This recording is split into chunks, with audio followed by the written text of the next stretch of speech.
the Everything But Politics podcast. Welcome back to this 180th edition of the Everything But Politics podcast. My name is Merrick Leeser alongside Ethan and Evan Leeser. And join us today for a conversation with one of the fastest rising voices in all of sports broadcasting, from the Olympics to NBA primetime to NFL Sundays, and now to the Everything But Politics podcast, Noah Eagle. Noah, welcome, my brother. Welcome. Appreciate it. That was a distinguished introduction. So I already feel greater. I feel like the Kool-Aid man ready to run through the wall. So let's rock and roll. Let's rock and roll. And speaking of running through the wall and just getting absolutely fired up, recently had Team USA capture gold in Milan. As someone who's covered the Olympics, what was that moment like for you? Pretty amazing. Yeah, I flew to LA, and so it was a weird timing in everything. I had got there basically in the wee hours of the morning, and I woke up and got to see the very, very end and Jack Hughes scoring to claim gold. It's an amazing feeling, just having done it for the basketball in 2024 in Paris, being there, seeing all the countries and the pride that come with it. And for us, it was really special because we had U.S. versus France for both gold medal games. And when each country gets played, the players go out beforehand for the Olympics and the national anthem gets played. And in France, it was the French national anthem, and every single person, along with every player on the team, as they locked arms right at the free throw line, was belting every word of that national anthem. Felt like a war cry. And so I can only imagine what it felt like for the U.S. First time in 46 years that they claimed gold in hockey. And, man, Kenny Albert and team, Catherine Tappan, my sideline reporter for Big Ten Saturday night, they crushed per usual. So it was cool to watch. They sure did. And I was shocked to hear it was 46 years. I mean, what the heck? 46 years since the 1980 Miracle Team. And since Sunday, I feel like nonstop I've been hearing Freebird and Dream On. I don't know about you. That's all I've been hearing on Instagram, but the two American anthems. So, no, I want to start. I want to jump back to your college days at Syracuse and ask you, what's in the water there at Syracuse in the sports broadcasting division? Because so many greats have come from there. A friend of the show we had on a couple years back, Jason Zone Fisher, he's a part of that crew. And going through the list, I was really astonished. So tell us what's in the water there and how that impacted your career. I would say steroids probably in the water, maybe HGH, maybe some drug that hasn't been discovered yet. But whatever it is, it gets to the base of the vocal cords and makes us all figure it out by the time we're seniors. No, there's something about the environment that just creates the proper level of healthy competition. I think that anywhere you go, and there are kids that reach out and ask for advice on their college experience all the time, it's really what you make it wherever you decide to go. If you go to a place that doesn't have this long, rich history of a broadcasting tradition, that's totally fine because you can probably go out, seek out, and find opportunities. And if you're good enough, and if you work hard enough, and if you get the proper reps and you don't you get into any bad habits, by the time you're done in your 4 years, you're going to set yourself up well and go on from there. But I think the difference at Syracuse is there are so many people that want to do it. And there's a clear hierarchy of how to get there with each year. There's steps you have to take from freshman year on. And so you don't just get on the air as a freshman. You get there, you have to start writing casts behind the scenes and recording fake sportscasts once a week at 6 a.m. And for me, I lived 30 minutes away. I had to walk in that freezing cold 30 minutes to get to the radio station when it was pitch black out. So it weeds out the people that aren't serious right off the rip. And then you get cleared to the next step. You're still not on the air. Then you get cleared to the next step. The only things you're doing on air are you're doing sportscasts, which you're going in for 6:30, 7:30, 8:30. You're maybe hosting games. You're creating pieces for games on the radio. And most people, you don't get cleared to do play-by-play until maybe junior, if not senior year. And so you're building it with a blank canvas. You're outlining it very structurally, and then you're coloring within the lines. There are no bad habits by the time you leave that you have to break. I think that combined with the fact that all the people around you are equally, if not more motivated than you are to get to the eventual destination. And so you feel that, you recognize that, and it mimics the outside world of what it's like when you graduate. I think that environment the healthy competition aspect of it, it really gives you this sense of pushing yourself to the limit, pushing yourself to your highest form so that when you do leave, you're prepared for anything.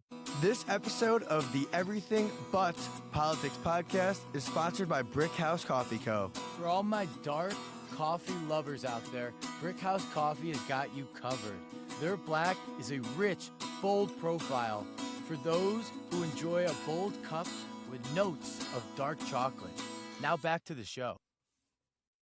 What was the first game you ever broadcasted, and what were the nerves like?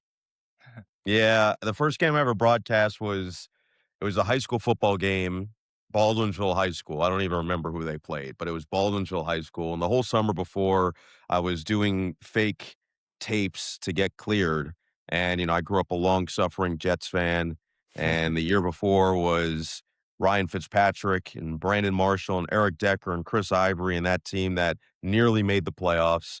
And so every day I knew the guys, and I would just go into my room and I would record some kind of drive, basically one drive a day from a game from the previous year. I would say Fitzpatrick takes a snap and he rolls to his right, throws back to his left. Eric Decker on a slant, catches it over the middle, and he takes it across the 35-yard line. Handoff goes from Fitzpatrick taking the snap. Chris Ivory down the right side. Fitzpatrick takes a snap, fires a bullet over the middle for Brandon Marshall. I'm saying this every morning. And so it got into my head. And I tell a story that I think it was the first play. It was definitely at some point where the first game I did, I don't know if it was nerves, but I think it was more just now it was just ingrained in my head that I said Fitzpatrick takes the snap. But the kid's name was Jones. Wasn't even close. So the kid I was doing the game with looked at me and was like, "What?" And I said, Jones. Jones takes the snap. So I didn't mess it up the rest of the way. But I think that the funny thing is you just for so many of us who grow up watching and are huge sports fans, we grow up watching these guys call games. You go, man, they just have this knack for saying the right things at the right time or meeting the moment. If you go back and listen to anybody's first ever broadcast, I can almost guarantee you that it sucked, and mine absolutely sucked. If you go back and listen to it, I sound jumbled. I sound unsure of what I want to say. I don't know how to describe things in the exact moment. I'm trying to stay up to speed with the play, but I'm failing miserably. And so I remember going back home after that one and thinking, man, I did not do well. Yeah, I can't, I don't know if I'm going to be able to do this long term. And I talked to a variety of people and they all said, just stay the course, let the continued growth come naturally. And that's exactly what happened. The more reps that I got, it's no different than anything else in life, guys. If you want to be a great shooter, Steph Curry wasn't the greatest three-point shooter the second he picked up a basketball. He had to take shot after shot after shot. If you want to be a great piano player, you got to learn to play the piano from the beginning. If you want to be a great artist, anything, you want to be a great carpenter, a lawyer, you have to do it. And so it was the same vibe for me. Well said. Well said. So we go back to that teenage kid. I think your love began, I think like 13, 14, if I remember correctly. At what point did it become your life? Like every second, like, oh my God, like I gotta improve at calling games. Not till college, and even probably not till in terms of engulfing my life, really sophomore year. I mean, I hit the ground running freshman year. I did as much as I could, but I did try to make sure I enjoyed myself. And that was a key through my 4 years in college. And I want to make sure that people who are in college doing this recognize the importance of that. It's so easy to get burnt out if you don't do this. To me, you have to have a balance of being a college kid and being a college broadcaster. I think that's of the utmost importance. But I was heavily focused on improving my craft. I didn't do anything really broadcast related until I got to Syracuse. The most I did was my senior year. I did the morning announcements for my high school. That was the closest I got to broadcasting essentially at that point. So when I got there, it was full steam ahead. It was take advantage of every opportunity that was afforded to me, whether it was within sports, whether it was outside of sports. It was on the air, it was off the air, it was play-by-play or sideline reporting or analyst or talk radio. I didn't really care. I wanted to try it all and do as much as I possibly could because I knew it would help me. But it was not my life before that. I can promise you that much. Got it. So you're advancing while at Syracuse. Graduation is looming. At what point did you find yourself with the Los Angeles Clippers position?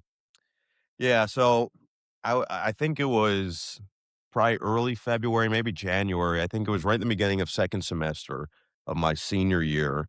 And we had a professor, her name's Olivia Stomsky. She still works there as the head of the Sports Media Center at Newhouse at Syracuse University. And she texted me and said, "Hey, can you put together a reel of all of your basketball work and send it to me? There's a potential employer that might be interested." I said, "Okay, well, who is it?" She goes, I don't want to tell you that." I said, "Okay, sure. I'll send it to you for the secret admirer." So I put together a basketball reel. I sent it over to her. She says, "Great, thanks." About 2 weeks later, she says, "Can you send me a resume?" I said, "All right." Sent her a resume, and I heard nothing back at that point. I just figured, okay, it went off into the ether somewhere and it's gone. And so weeks go by, and we go to the NCAA tournament. Syracuse loses in the first round of Baylor, and I fly back from Salt Lake City. I'm doing a radio show Monday nights every week. So I'm driving downtown Syracuse to get to the station, and I get a call, and it's from an LA number. And I had been getting a lot of cold calls, so I almost considered not taking it, but I hadn't gotten an LA cold call. So I was like, all right, we'll give it a try. So I say hello, and on the other side, it says, Noah Eagle. I was like, yeah. And it's a booming voice. He says, "This is Nick Davis. I run Fox Sports West, and I'm sure you're aware, but Ralph Lawler is retiring at the end of the year, who was the 40-year voice of the Clippers. So Ralph Lawler's retiring at the end of the year, and we're looking for his replacement. And you were referred to us. We saw your tape, and we want to fly you out next week and have you interview and audition for the television job for the LA Clippers."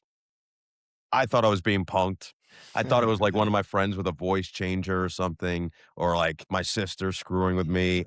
There was no way in my head that this was a real call. And I was like, hold on, you said you want me to do what? Can you repeat that?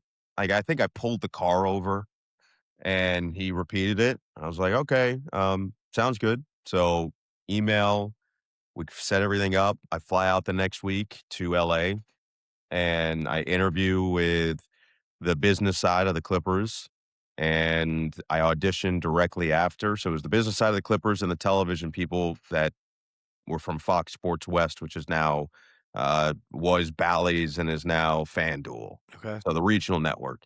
And I thought it went really well. I let it rip because in my mind, it was like, I'm playing with house money. I'm a 22-year-old. I haven't even graduated from college, and I have a chance to do interview for this job. So might as well just be authentically myself 100% and take some risks.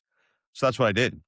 I was cursing in this interview. I would not necessarily recommend that to kids who are going for jobs, but I was cursing. I was telling stories about what Jim Boeheim told me to tell a classmate, and they're cracking up. I'm like, okay, this is going well.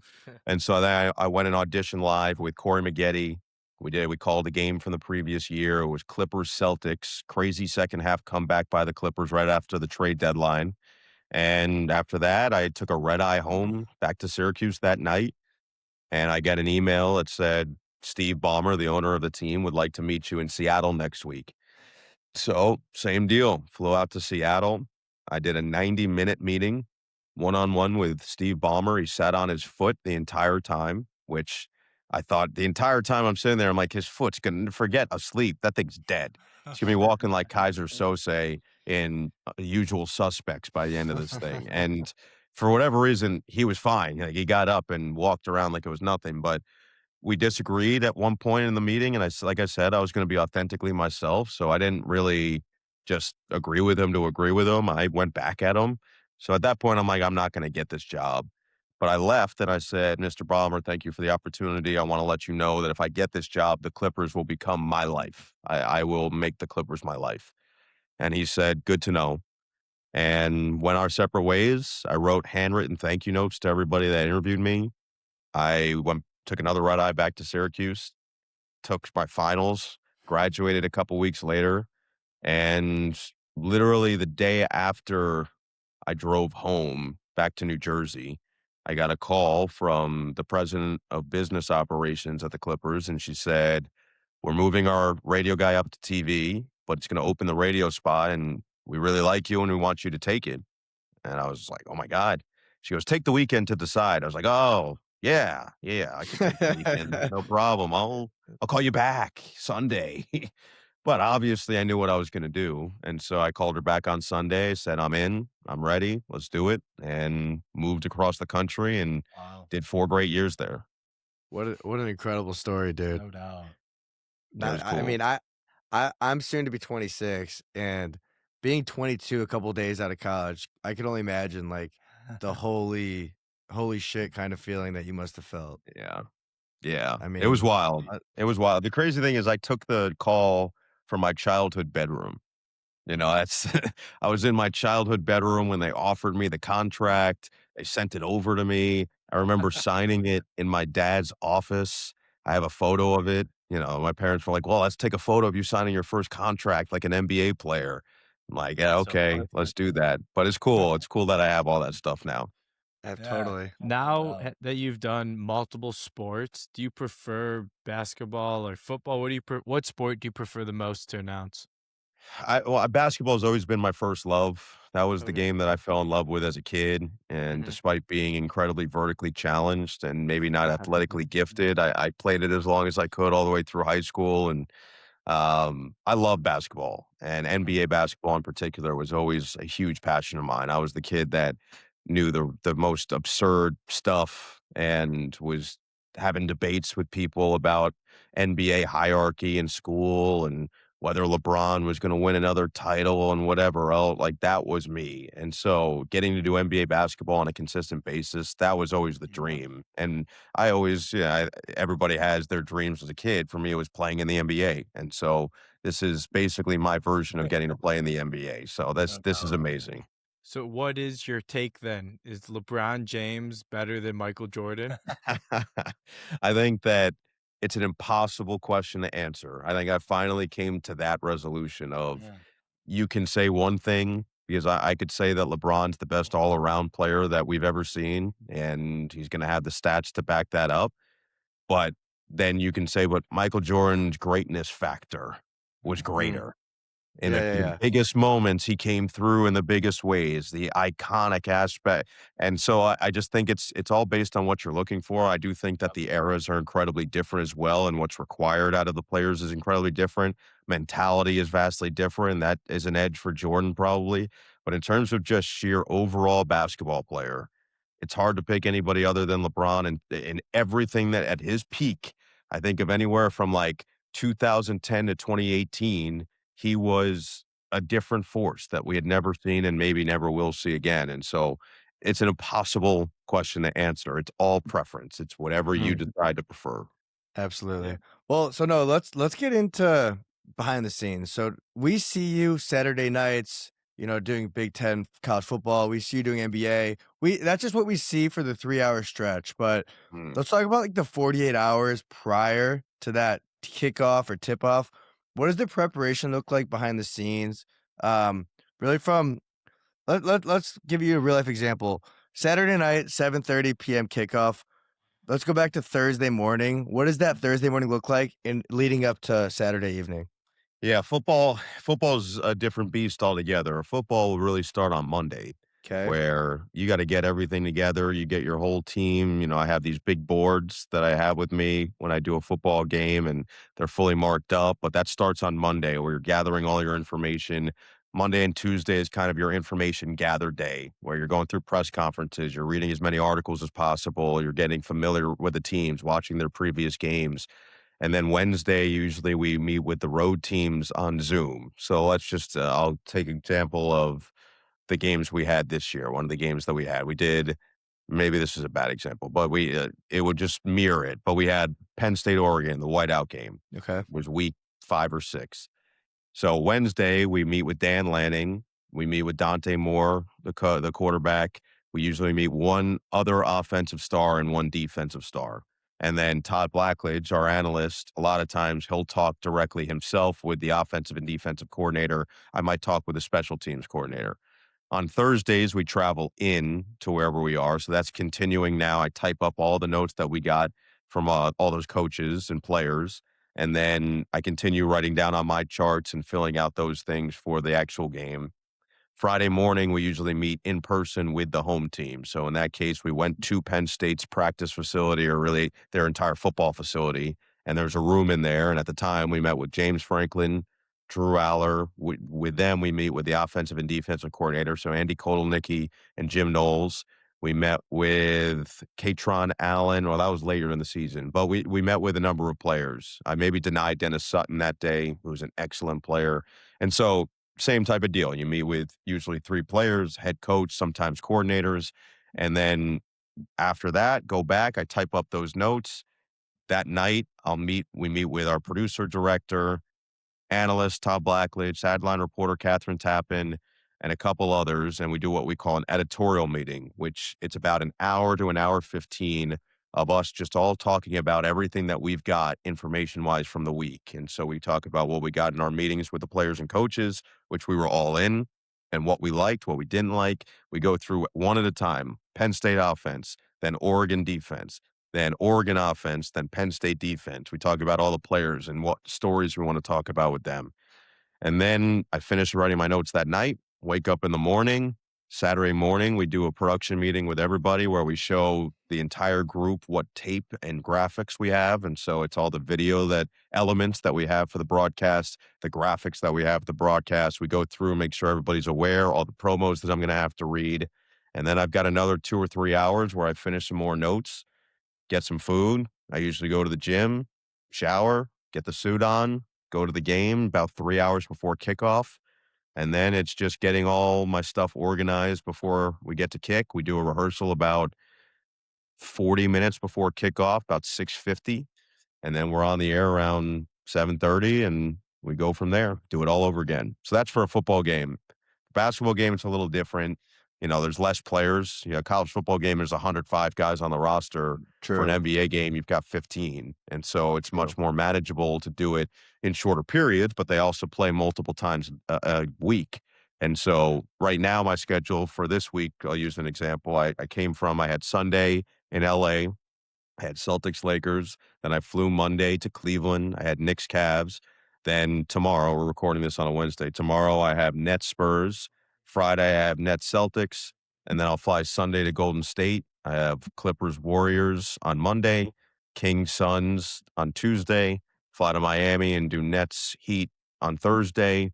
And then I've got college basketball on Saturday. And so when you have all those games that are appearing like that all the time, it's imperative that you have to stay ahead of the curve. And so making sure that I'm making my charts earlier, making sure that they're all lined up. Now it's about updating the stats and finding the more recent storylines and reading more recent articles and watching more recent video and things of that nature. But if you follow the NBA or if you follow college basketball enough, some of those can get cut down just because you've got more of an awareness of what's happening. It's harder to do that when you're doing football. There's just so much happening around, especially in the college football world. So fascinating. Wait, so Wow. as anyone that does what you do is clearly elite at their position, at their job. Is there something that you've noticed as you prepare during the week? Are there any questions that you ask that give you an edge come Saturday night? I think it varies based on who you're talking to. I think that you have to cater it to the people that you get. So for an NBA game, I didn't mention, we talk to the head coaches. So when a 7:30 game, let's say, one coach comes in right around 6:15-ish, maybe 6, and the other one comes in 15 minutes later. So we talk to each head coach pregame, and that's where you get the stuff, to your point, that nobody else in the public has access to. This is only you, the analyst, the sideline reporter, your producer. That's it.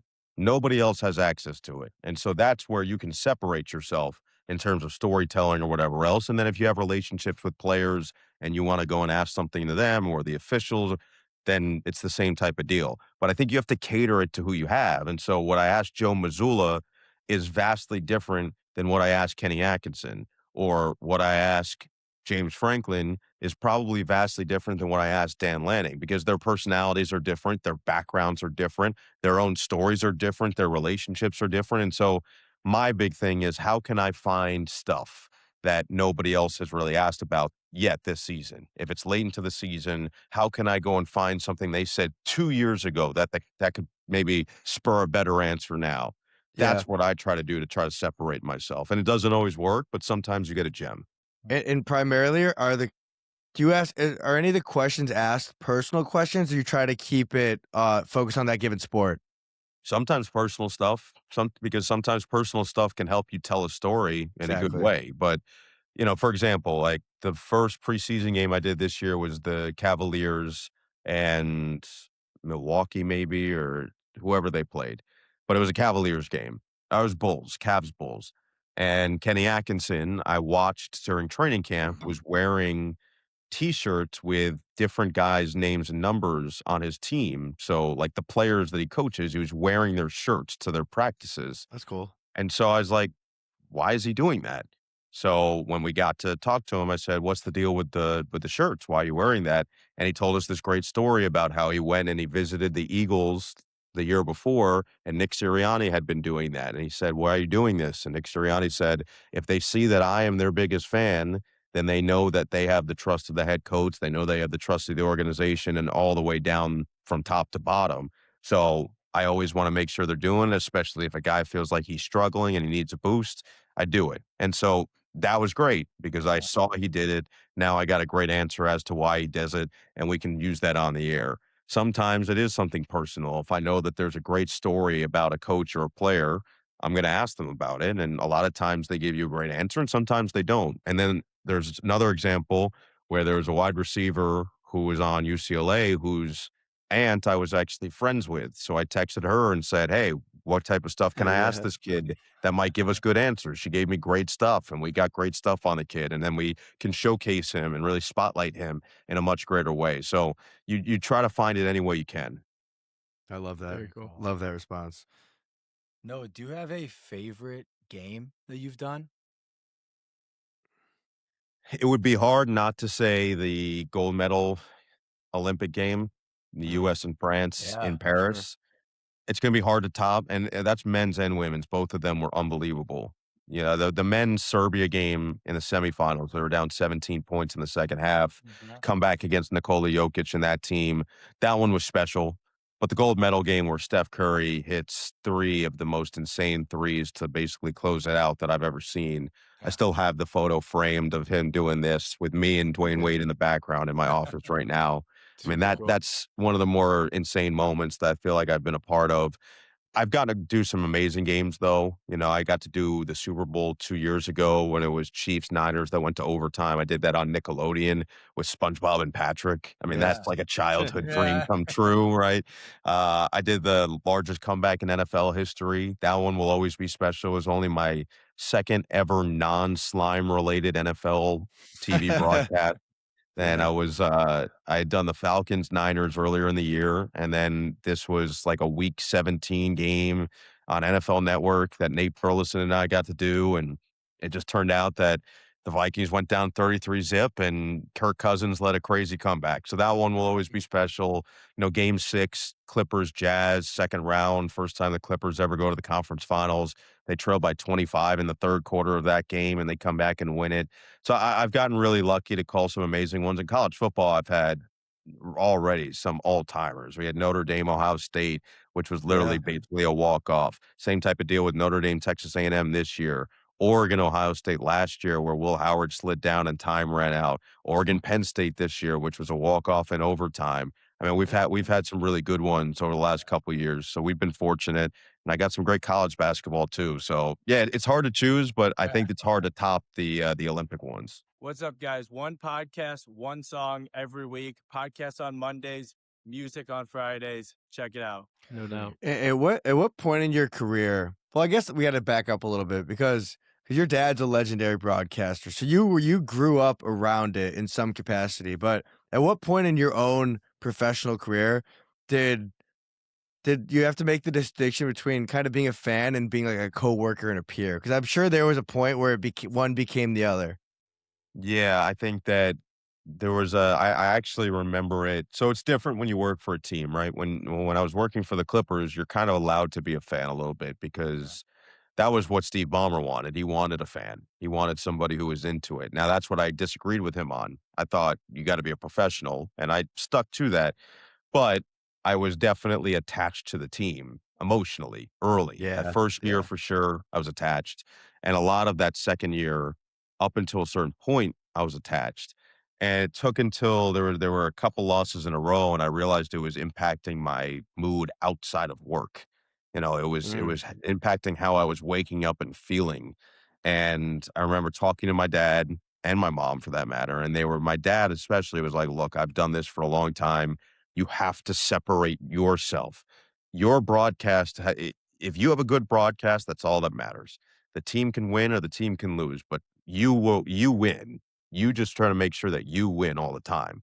And so once I adopted that, pretty much 3/4 of the way through my second year with the Clippers, it's never been an issue since then. And certainly when I do games that are non-team games like that, where they're national games and I'm down the middle, I just want a good game. Truly. I truly just value a good game. Now, the one other time that I was allowed to be a little bit of a fan was the USA basketball games, because Understandable. everybody Yeah, who's yeah. watching it, 99% of the people who are watching it want one thing to happen. And it was just so interesting to see how quickly things can change, where if they lose that game against Serbia, Dwayne Wade and I become public enemies 2 and 3 behind the team. But after they win that game, it was like, "Oh, you guys were awesome." Yeah, we were awesome because your team won, and everybody felt the same way. It's just interesting because you can do a great job on a game, on an NBA game, and 50% of the people will be like, "You hated my team and you love the other team," because they are fans of the one team. It's the one time, and that's what's so amazing. Same deal of what we were talking about with the hockey team. It's the Yes. one time that everybody is rooting for the same outcome, and that's special. That's what really makes that special for sure. Yeah, cute Freebird. But Yeah, exactly. no, so wait, firstly, we didn't where are you calling from? Are you in New Jersey currently? I'm in New York. I live in New York Okay, now. so you're in New York, you're traveling constantly, right? Talk Yeah. about how do you stay grounded with I know you're with fitness, with just kind of staying organized. You got any travel hacks or like what's the secret there? I drink a lot of water. I think that's Okay. important, but make sure you get an aisle seat. You don't want to be that person that's asking somebody, "Hey, I got to get up again for the seventh Agreed. time this flight." Yeah. So try to get an aisle seat if you're going to do that. I think sleep and exercise is vastly important.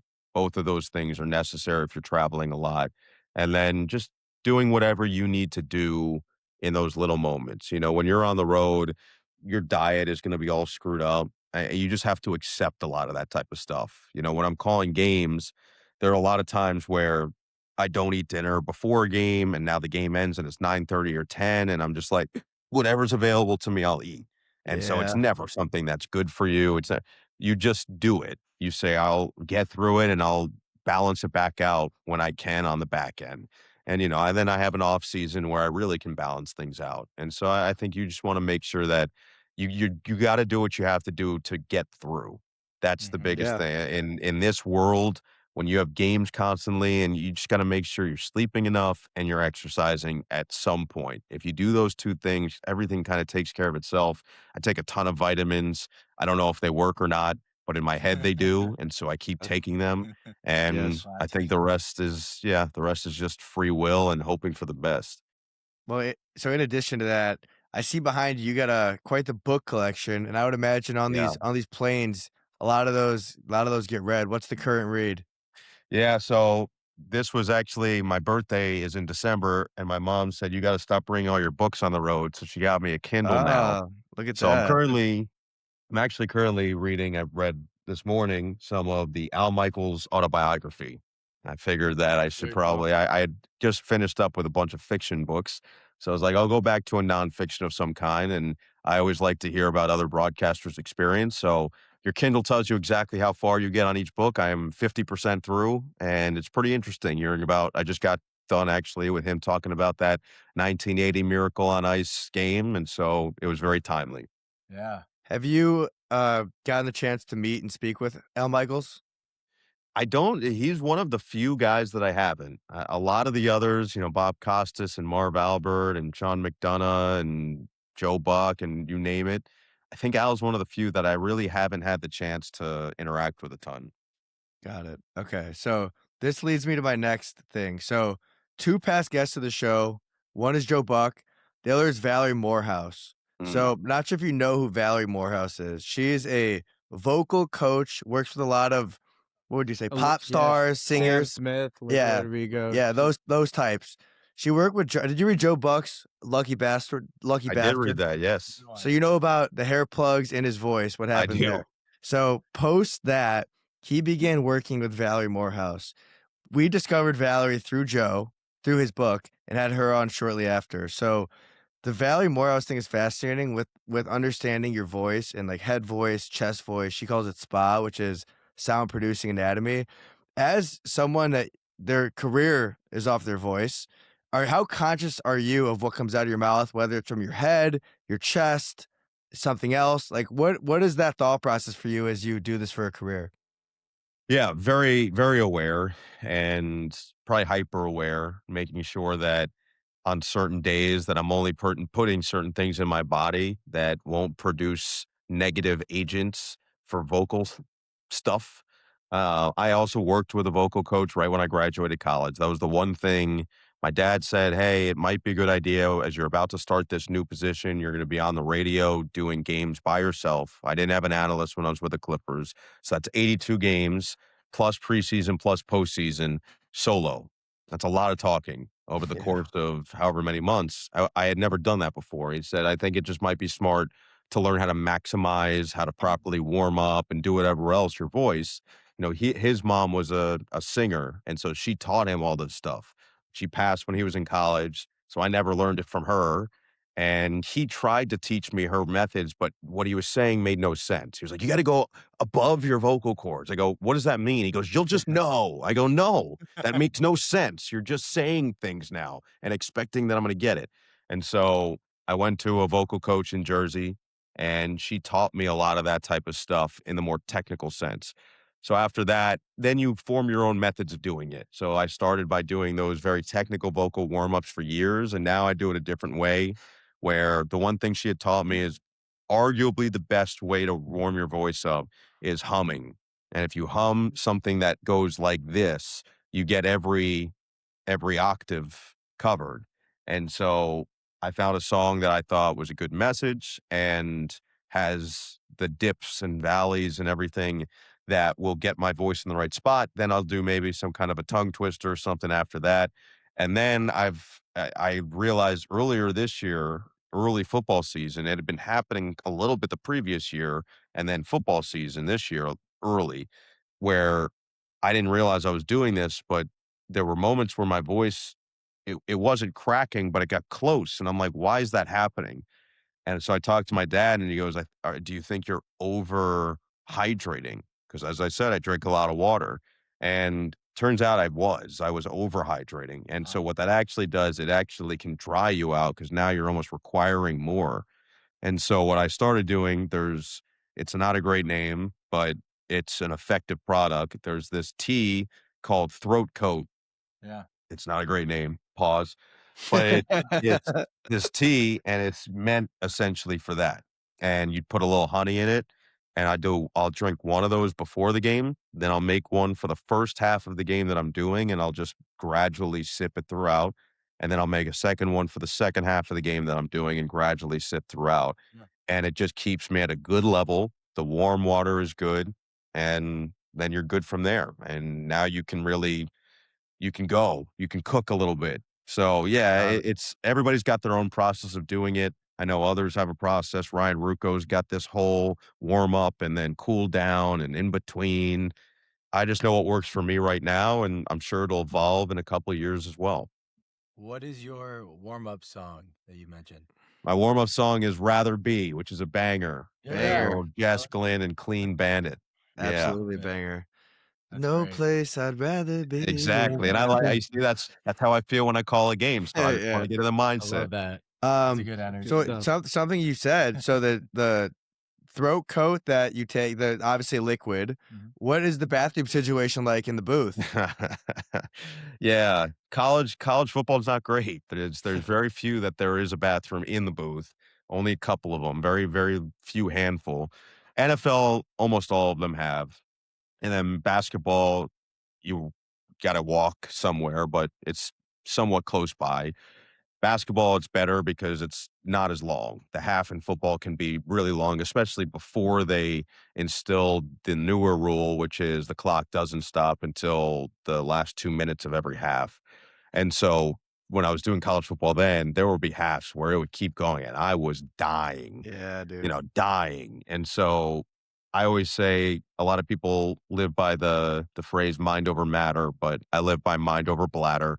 It is a necessity to just make sure that you power through and you figure it out. I know Joe has the great story about having to relieve himself in like a bowl while he's calling a Brett Favre touchdown during a Packer game. I'm trying to avoid that. However, this year at the Penn State whiteout game, we got to like mid fourth quarter and I just realized I was not going to make it. And so we got to a break and I get in talk back and I said to my producer, how much time do we have?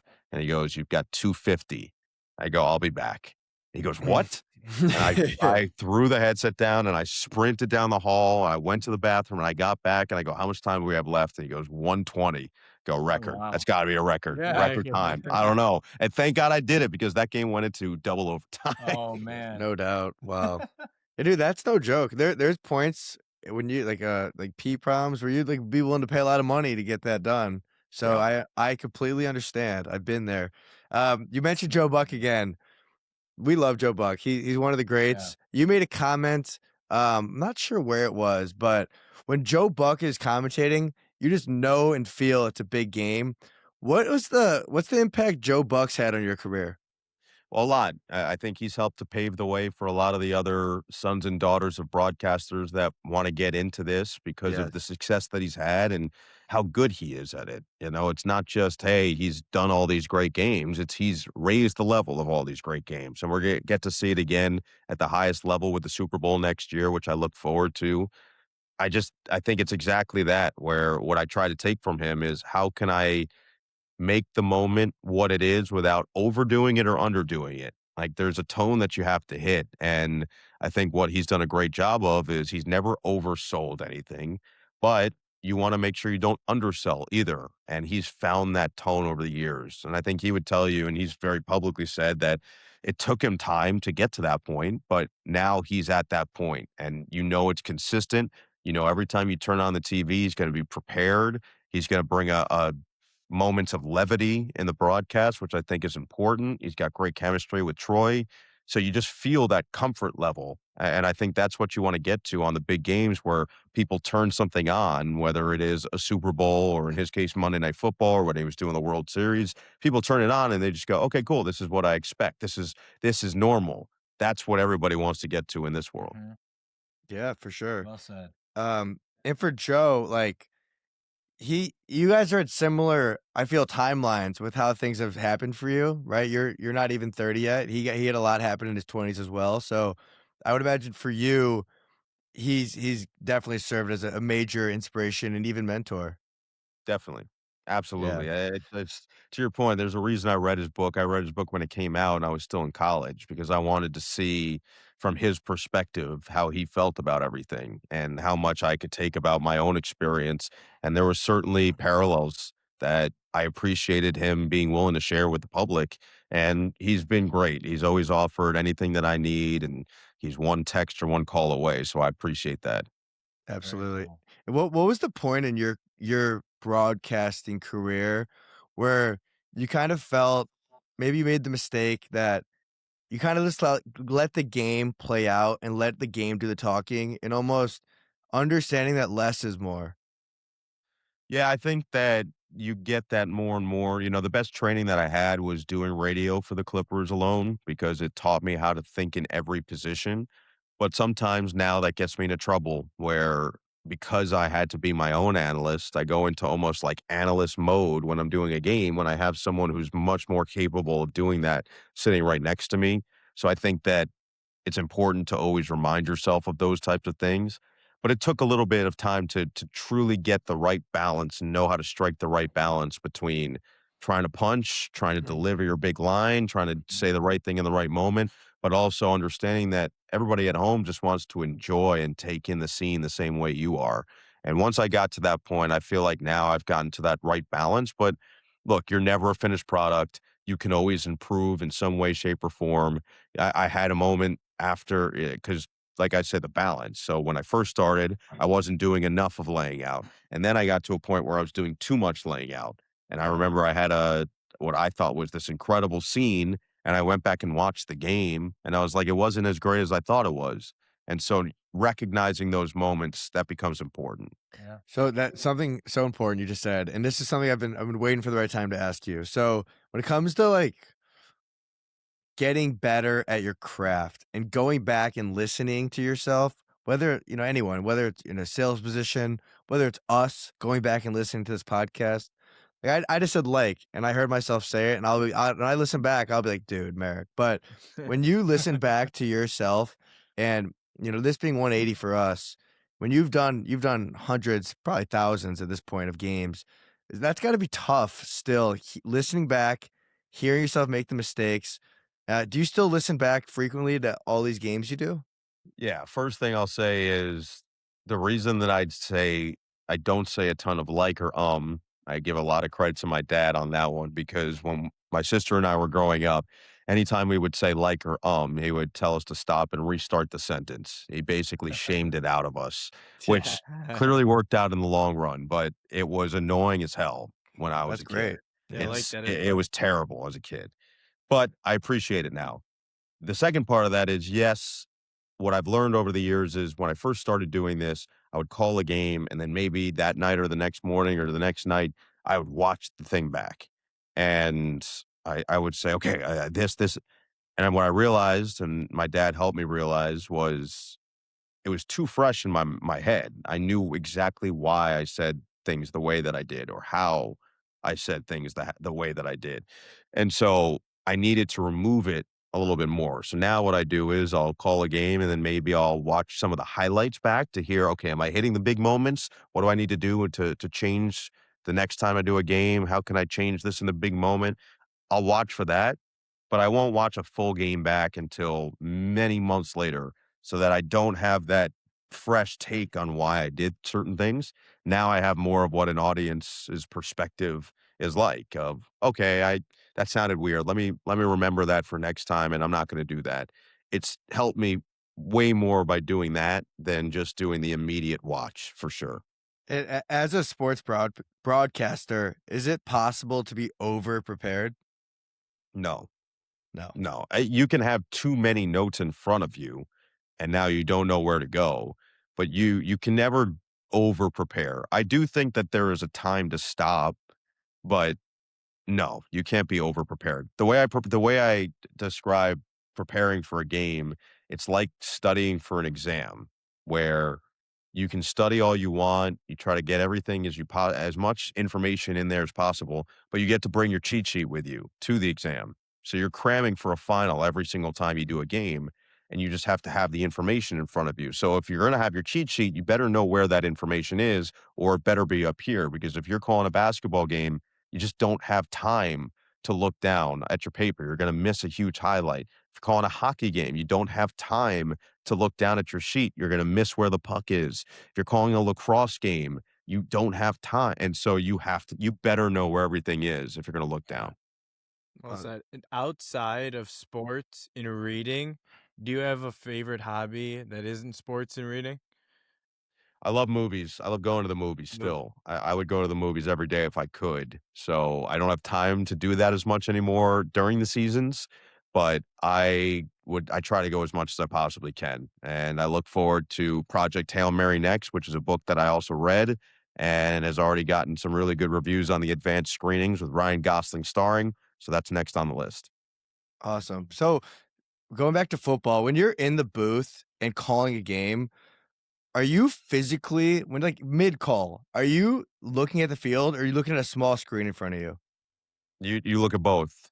So a lot of times if it's a running play, I'll probably be looking at the screen so I can try to make sure I get the yardage right. But the second that a running back will turn a corner, now I better look at the field to see, is there any defender in front of that guy? Is there someone who's going to stop him? How much does he have to get in front of him, et cetera, et cetera? Same type of deal on a short pass versus a long pass. Short pass, I'm probably looking at the screen. It's a slant. I can figure out who it is. Long pass, if I'm looking at the screen, the ball's out of there. So I better be looking now. I got binoculars. I better be looking at the field. I also have a spotter standing directly next to me.